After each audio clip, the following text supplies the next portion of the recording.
Thanks for joining us today. Do you want to introduce yourself? Sure. My name is Jackley, and I am a co-founder of ProFounder and a co-founder of Kiva. Fantastic. There's so many things I want to talk to you about.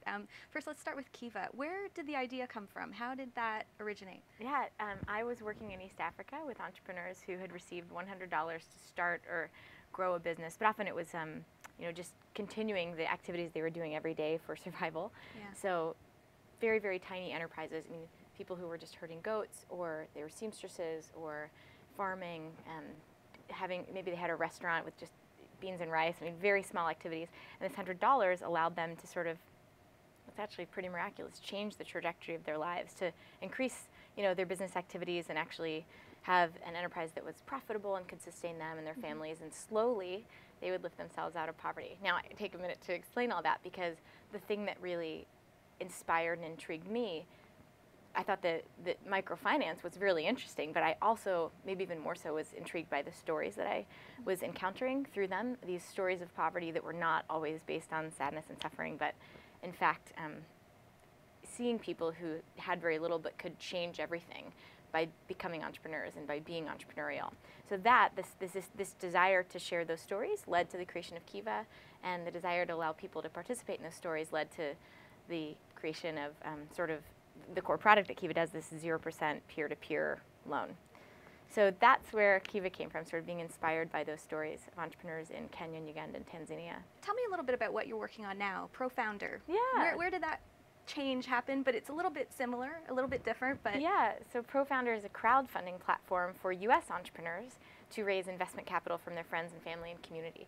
So as Kiva expanded, and it's operating in 208 countries now, as it expanded and actually reached out to serve entrepreneurs in the US as well, which is a really exciting thing, I started to think more and more about the needs of entrepreneurs in the US. And along with my co-founder, who's also a woman, Dana Moriello, we started to basically go talk to entrepreneurs and understand their stories, understand what their needs were.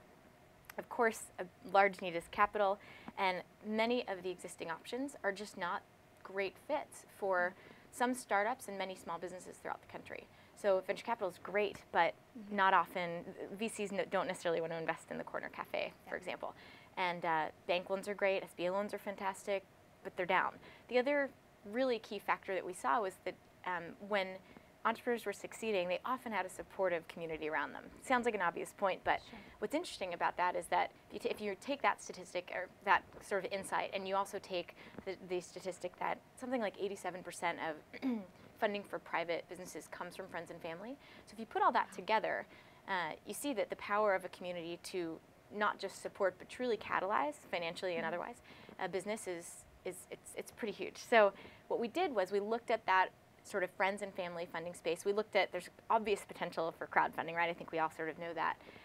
And we put all of it together and built the first platform that allows entrepreneurs to get investments. And so it's sort of a do-it-yourself fundraising process for investment capital. And we take care of legal compliance. We guide the entrepreneur through a process so they know sort of the checklist that they have to follow. And it's funny because it's a very complicated sort of back end to provide what we hope is a really as simple as possible, a very simple and straightforward experience for entrepreneurs. And it's a unique time to sort of be launching this as well. Do you think it's an advantage or a disadvantage? Are friends and family more apt to give in these times of, I guess, a little bit of trouble? Yeah, well, it's interesting, and it's telling, right, that you said our friends and family are willing to give. So for friends and family, we're pretty much willing to do anything. Yeah. But we also have this privilege of being able to, according to many different laws, to invest, even if you're an unaccredited, unsophisticated investor. Right. These are not my words. But so what we're doing is trying to take advantage of this really unique opportunity to engage those investors. And you didn't ask this question, but as I look at, I think timing is very important, but I don't think this is a problem that I think it's a particularly good time, but I think even, in general, this is a problem that'll exist for a while. And so to just continue to create more ways for people to support entrepreneurs around them through loans, through investing, through whatever it is that is the right fit is something that I'm going to keep working on.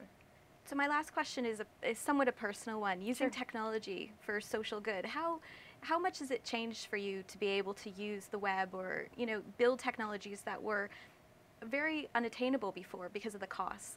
How do you think that's going to impact nonprofits and people that want to do things for a cause? I mean, it's a great question. I think sort of the obvious way to look at this is it'll increase accessibility and increase involvement in general, because more people will be able to pitch in their ideas and to help co-create these beautiful technologies that can, you know, catalyze so much and connect us in new ways. Yeah. So I look forward to, I mean, I'm so excited to be alive right now in this particular moment as we can see all of this unfold. And yeah, I think we each have a responsibility to be involved and be more aware of what's out there so that we can contribute our part. Well, thank you very much for taking the time Thank today. you for having me.